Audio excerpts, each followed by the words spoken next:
Uang itu, kalau asal uang masuk, Prabowo itu kan cuma takutnya begini. Kalau saya sudah bikin ternyata tidak sesuai yang diharapkan, habis dia disalib sama rakyat Indonesia yang diraja pakai batu kan. Padahal nggak mungkin. Begitu Indonesia bikin kedutaan Israel di Indonesia, dia buka kedutaan Israel di Indonesia, itu uang itu pasti masuk. Begitu uang masuk selesai, Indonesia itu nggak peduli agama, sebetulnya pedulinya uang kan. Tapi cari uangnya lewat agama. Nah itu loh masalahnya, banyak. Ya kan setelah itu dalam 6 bulan mungkin bisa masuk 8.000 triliun. Selesai itu. Itu perhitungannya kan seperti itu. Indonesia mau dibikin apa? Segala macam ilmu udah nggak bisa. Dewa turun aja nggak bakal bisa lolos Indonesia itu dari kebangkrutan. Dewa turun saja nggak bisa pokoknya. Percaya saya. Yang bisa siapa? Yang bisa ya jual diri. Udah nggak ada cara lain. Ini ya, ini saya bilang ya. Kalau tahun depan udah selesai Indonesia itu. Saya yakin tahun depan aja udah selesai Indonesia, udah tinggal nama. Gila ya, lebih cepat daripada yang kita duga dari awal tuh. Kita pikir 2030. Tapi saya kira ini tahun depan aja udah kelar ini. Serem loh. Iya. Ya, yang jelas pasti kalau tidak mau kehilangan Natuna ya harus merapat ke Amerika dan Israel. Itu pilihannya cuma itu aja, Pak Paul. Nggak ada yang lain, Pak. Jadi Iya, kalau di Konoha karena ini Cina pasti naki. Natuna diambil pasti. pasti diambil. Pasti Nggak akan mungkin diambil. dibiarkan begitu aja kalau nggak bayar gitu. Iya, ini harusnya Pak Topi ikut ngomong ini. Nggak bisa, pasti digade Natunanya.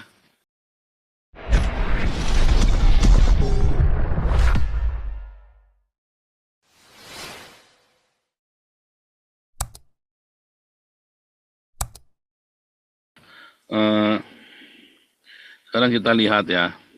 Kemarin itu si Hussein itu ada bilang, katanya, ya, Saya ingin tegas. ngomong ya, nggak mau berunding, ya kan? Nggak mau berunding di atas meja, tetapi Hamasnya sendiri kan yang selalu melanggar gencatan senjata.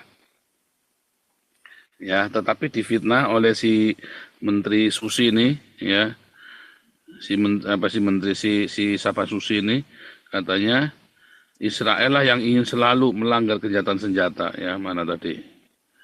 Eh, bentar ya, saya tunjukkan lagi ya.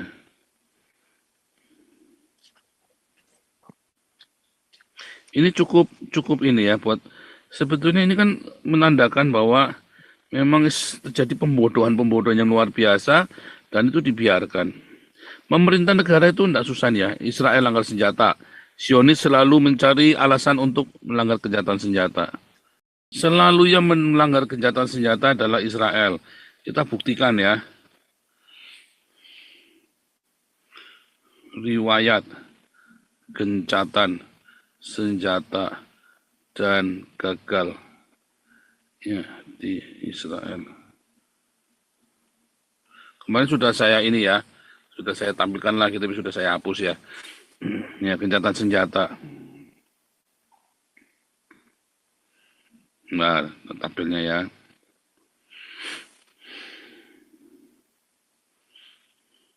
Ya, lihat ya. Mengapa sering gagal? Beberapa faktor berulang. Ketidakpercayaan kedua belah memiliki mandat politik, ketidaklengkapan kesepakatan. Ya lihat, yang di ini apa? Pelaku lain non Hamas.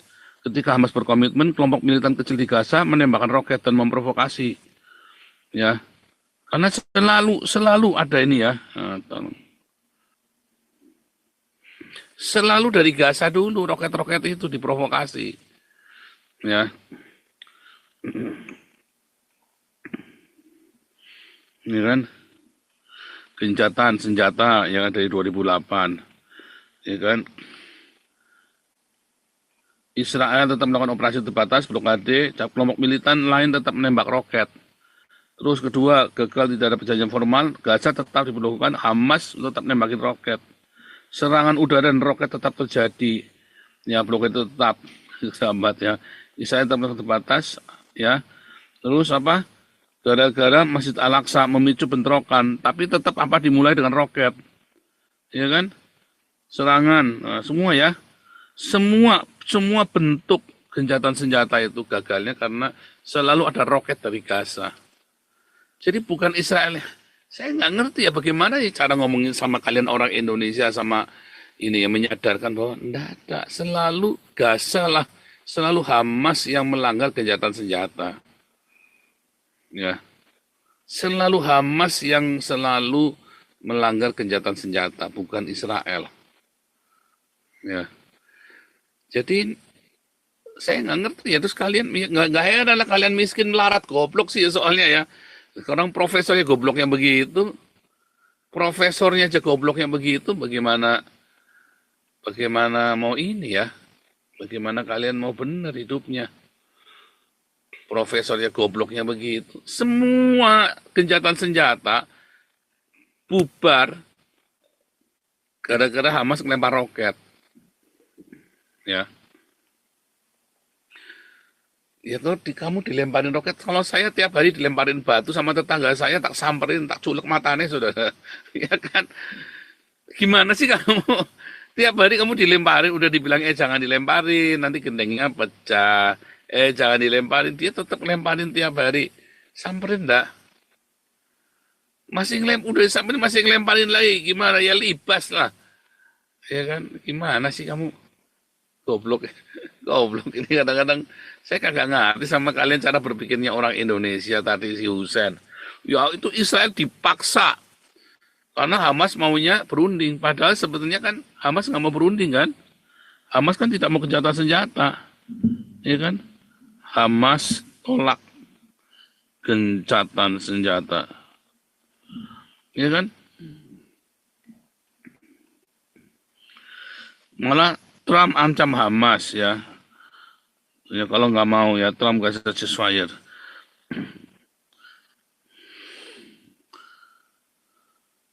Ya, Hamas berikan kuasanya saat gencatan senjata. Malah dia bunuhin orang lagi gencatan senjata. Dan berkali-kali yang mau kejahatan senjata ini kan Hamas. Karena dia kan sedang mancing supaya Israel dikutukin seluruh dunia karena dia punya propagandanya itu tadi. Tapi kalau Anda lihat lagi ya, nah, ada yang menarik ya. Sekarang ini perlawanan udah mulai ya di Eropa ya. Di Eropa itu udah mulai ngelawan ya. Kamu jangan main-main ya. Mengalahkan Israel, kamu tuh ngalahin Kanada, ngalahin Eropa, ngalahin Amerika ya. Itu targetnya ya. Ini sudah saya omongin berkali-kali ya. Mengapa mereka targetnya Israel? Karena Israel adalah penghalang Islam menguasai dunia. Ya. Nah, sekarang Anda mau di framing lagi kan. Lalu Indonesia sekarang lagi mau nantangin lagi nih. Hati-hati nih. Ini saya sudah dibikin sange sama Prabowo. Kalau kamu kalau kamu nih ya nanti sampai kejadian nanti dijabanin bener sama Israel, lenyap Indonesia. Oh, ini katanya Paul sombong. Oh, saya nggak sombong. Saya itu ngomong apa adanya. Ya, aduh, Paul ini sombong banget. Beda langit bumi dengan PS Heni Kristianus. Heni Kristianus itu nggak ada apa-apanya dibanding saya.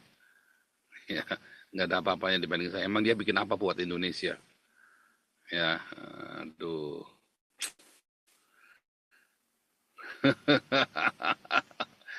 Aduh, kamu jangan bandingin saya sama para apologet pendeta lain lah. Pendeta mana sih? Yang Paul, bisa Paul, Pak. yang bisa bandingin saya itu cuma Daniel Alexander. Ya, Pak ya, Paul, saya tambah ya, boleh. ya, ya. Memang Indonesia itu dari dulu ya, bukan baru sekarang perhatian saya. Indonesia enggak usah belum dihancurkan secara mati seperti kita mau gambarkan ekonomi. Dia itu ketakutan kalau ya mudah-mudahan Israel tidak cara berpikir seperti itu. Itulah negara-negara Eropa barangkali dan Amerika, Kanada, Australia yang berpikir begitu. Mereka berusaha memerdekakan karena Ibu Koni bicara tadi sebenarnya kalau teman-teman cermati dia berbicara masalah Papua. Papua bisa loh merdeka. Itu yang jadi ancaman yang dikatakan sebenarnya Ibu apa tadi? Ibu kita punya tanah, punya etnis. Kalau dunia menyetujui, saya kira Israel tidak cara begitu ya. mau mengakui kemerdekaan daripada orang-orang Papua. Itu yang jadi berbahaya bagi Indonesia. Saya kira di situ ketakutan Indonesia. Nah, kemudian tadi sampai saya dengar bagaimana perasaan Pak Paul berbicara tentang itu, propaganda itu, Pak. Oleh sebab itu tadi saya coba mengulang, kita menggunakan ya dengan sejarahnya, dengan logikanya, dengan rasionalnya, pakai argumentasi apapun, Pak. Tadi seperti Islam dan apa itu namanya akademis di Indonesia, mereka sudah tidak mampu, Pak, mau menjelaskan secara real tentang apa yang mereka tidak akan menolak itu.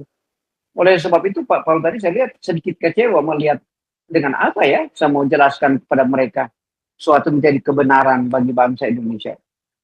Ya, akhirnya dia bilang memang propaganda, memang sering Islam kan suka menggunakan propaganda, kebohongan, mengeksploitasi korupsi propaganda itu Pak sebagai alat untuk mencapai kebenaran mereka.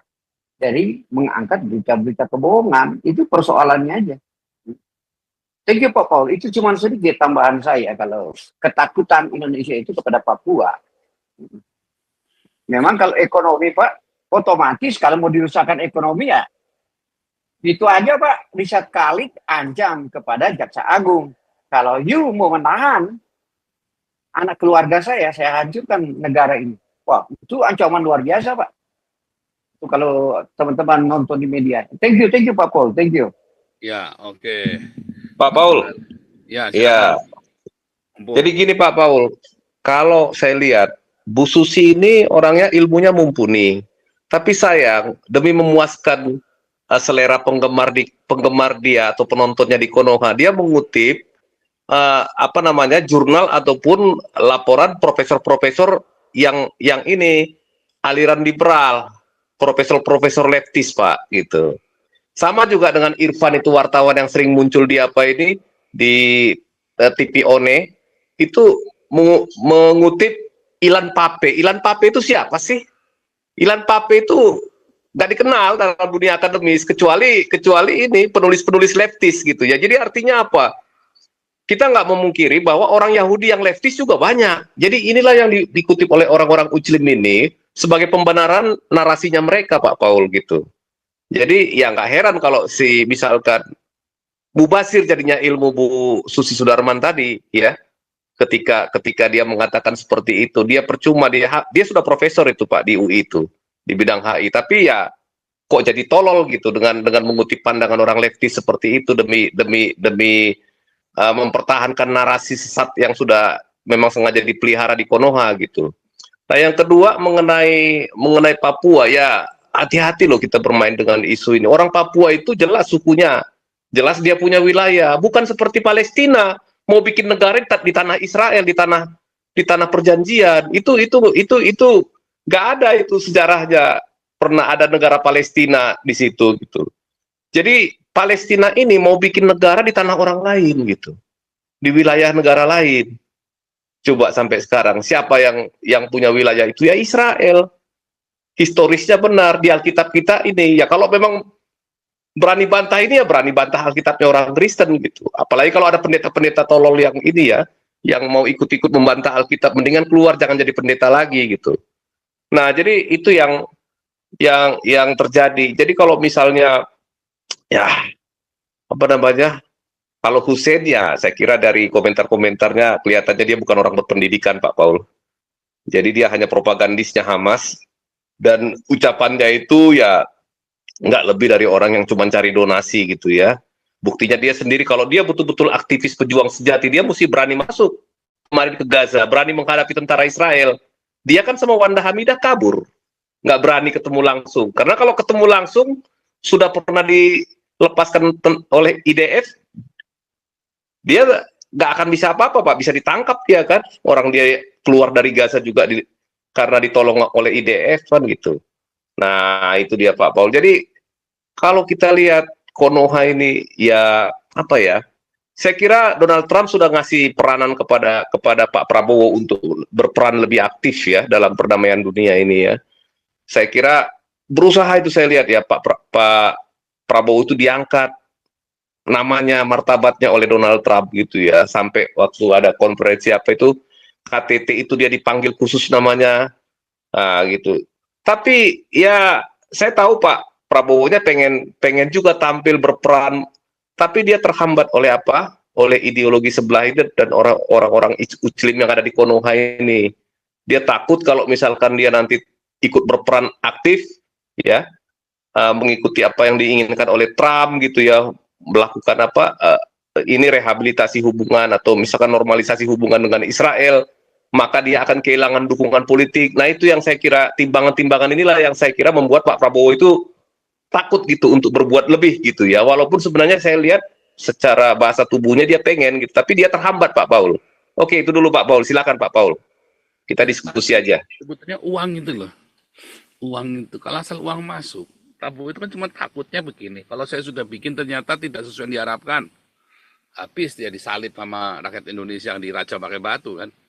Padahal nggak mungkin. Begitu Indonesia bikin kedutaan Israel di Indonesia, dia buka kedutaan Israel di Indonesia, itu uang itu pasti masuk. Begitu uang masuk selesai, Indonesia itu nggak peduli agama, sebetulnya pedulinya uang kan. Tapi cari uangnya lewat agama. Nah itu loh masalahnya. Sebenarnya yang penting uang, bukan agama di Indonesia itu. Mau PDIP lah, mau siapa, sumpel pakai duit nih, proyek nih, kasih jazz. Ya kan, begitu masuk 4.000 triliun tuh, sekali masuk tuh. Dan nih, sumpel, pat, bulan depan digarapin, tangkapin pakai KPK satu-satu. Kelar. Itu sebenarnya kesalahan Prabowo adalah dia ragu. Bener nggak nih kalau ya kan, bener nggak sih Paul ngomong ini kalau nanti Israel masuk, apakah hitungannya kan harus cepat kan, harus cepat, nggak boleh lebih dari 6 bulan uang itu harus masuk. Kalau nggak kan dia menahan alur gelombang demonstrasi, menahan alur apa gelombang kebencian, kemarahan, ya kan, bukan cuma demonstrasi tapi chaos kan kalau Indonesia buka kedutaan Israel, ya kan, kalau membiarkan Israel masuk Indonesia.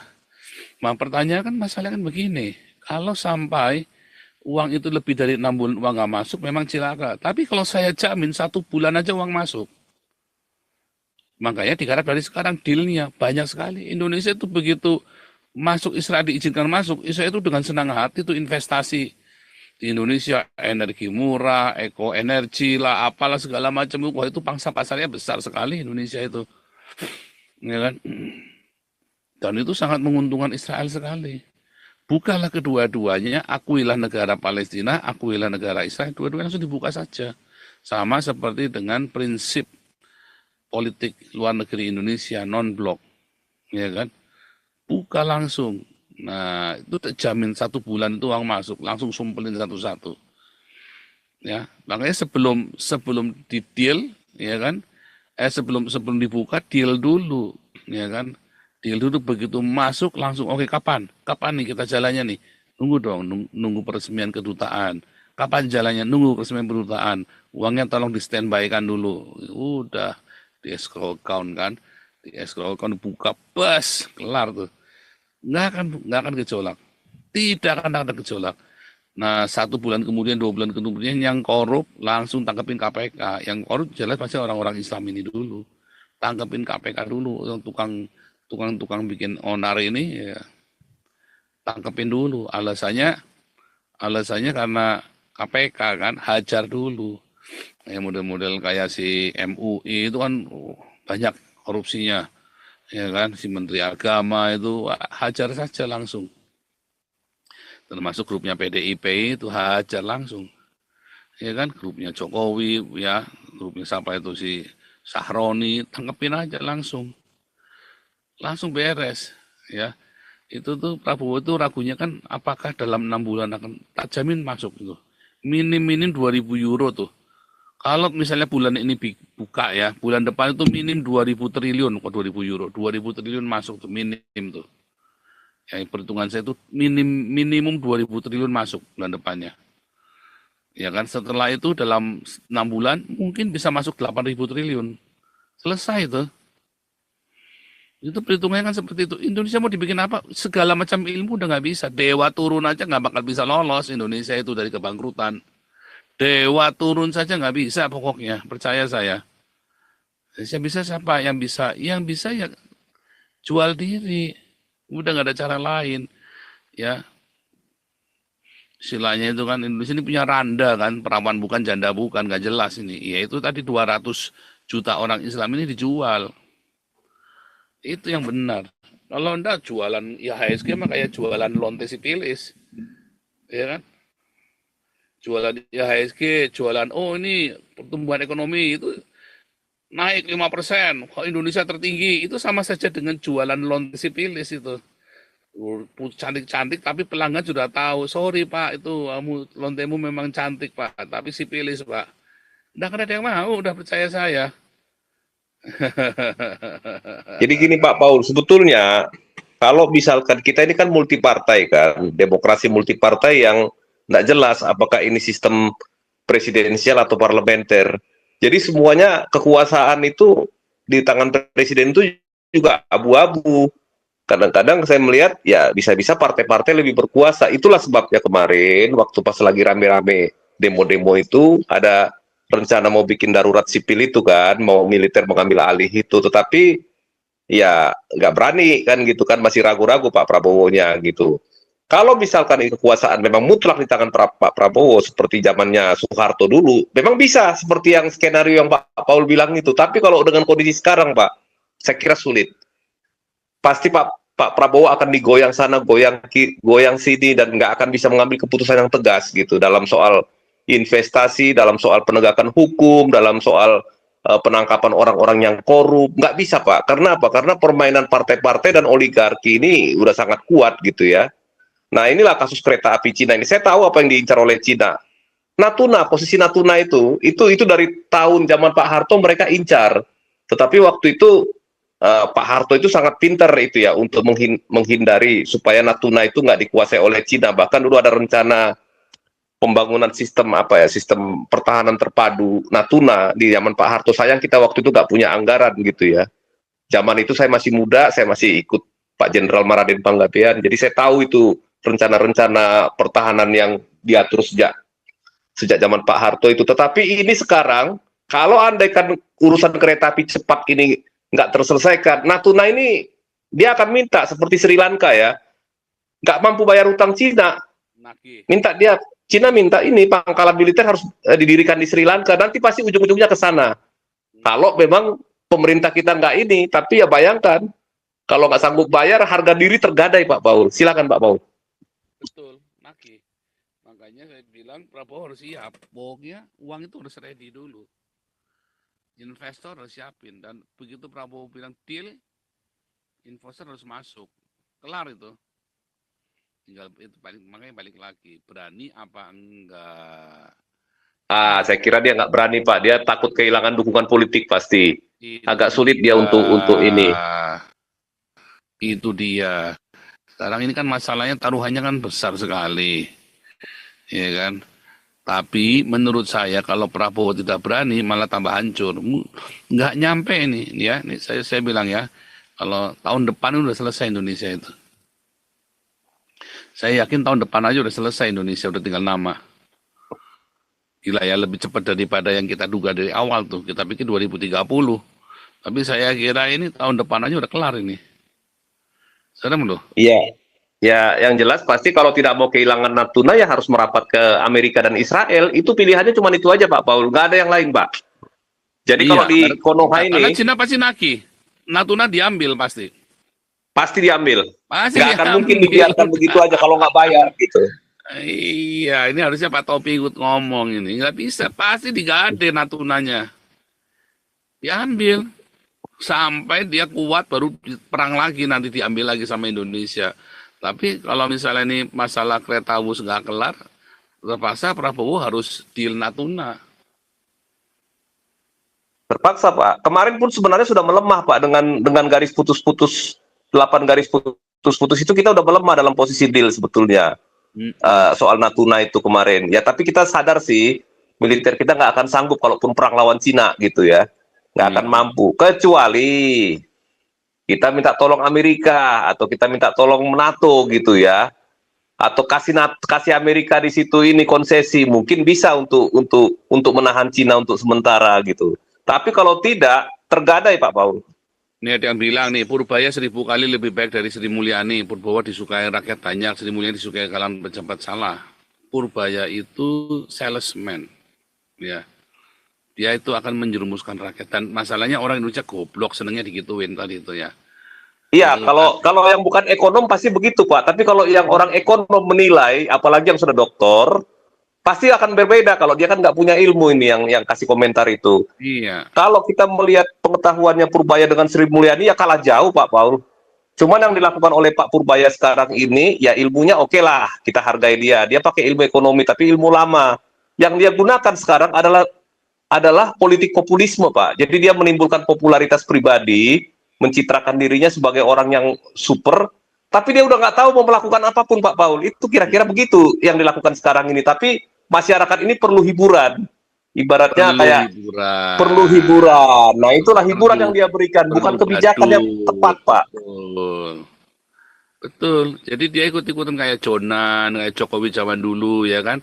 Dia benci Jokowi tapi dia pakai caranya Jokowi. Jadi dia itu ikut-ikutan caranya Jokowi, Pencitraan. caranya KDM, Kang Deddy Mulyadi, caranya siapa yang dulu. Sekarang Kalau Jonan dia lagi masih ada ribut sama kebijakannya gitu. Sama KDM lagi ribut ya sekarang sama Deddy Mulyadi. Nah, ya jelas Pak, karena rata-rata pemerintah daerah itu taruh duit di bank Pak. Mereka nggak berani putar dalam program pemerintah karena nggak punya program. Satu, karena yang kedua karena takut, karena kalau diputar di program pembangunan pasti nanti urusan korupsinya kebuka semua kan dari rekening itu kan. Makanya semua pada naruh ke ini semua, ke bank semua, diendapkan itu sambil mereka menikmati bunganya. Kan itu Pak pemerintah daerah yang Ya. lakukan ini semuanya. Bikin apa sampai apa ya bilang deposito itu ya. Deposito. Nah itu jadi mereka itu memperkaya diri bukan dari ininya, nanti uangnya kalau pemerintah tanya ya dikembalikan, tapi bunganya kan udah diambil Pak Paul. Betul. Itu mah gampang ketebak, itu gila itu kan. Jadi ya dalam soal ini Aduh, Pak Purboyo permainan. saya salut lah ya berani buka ini. Tetapi kembali lagi dari sudut ilmu ekonomi ini ya nggak ada hal yang baru di sini Pak. Ini ilmu biasa gitu. Jurusnya biasa gitu. Cuman dia ada keberanian untuk membongkar apa-apa yang terjadi di balik layar itu, meskipun kita nggak tahu apakah ini memang murni dari dia atau udah ada pesan dari Pak Bos gitu kan. Nah, kamu bongkar ini biar masyarakat ini sibuk dengan narasi-narasi, lupa perutnya lapar. Kan bisa aja begitu Pak Paul. Masalahnya sekarang ini ya kita hanya bisa komentari, tapi ini kan didengar ya sebetulnya ya. Sebenarnya tadi sudah inti yang saya mau sampaikan malam ini ya, saudara ya. Cepat buka kedutaan Israel di Indonesia. Itu bulan depannya tuh minim 2.000 triliun pasti masuk itu investasi. Terus pakai dulu, sumpel dulu itu PDIP segala macam, kasih proyek semua. Kasih proyek semua PDIP lah. Yang hebatnya Jokowi ya, nggak punya partai tapi bisa dominan ya, bisa dominan.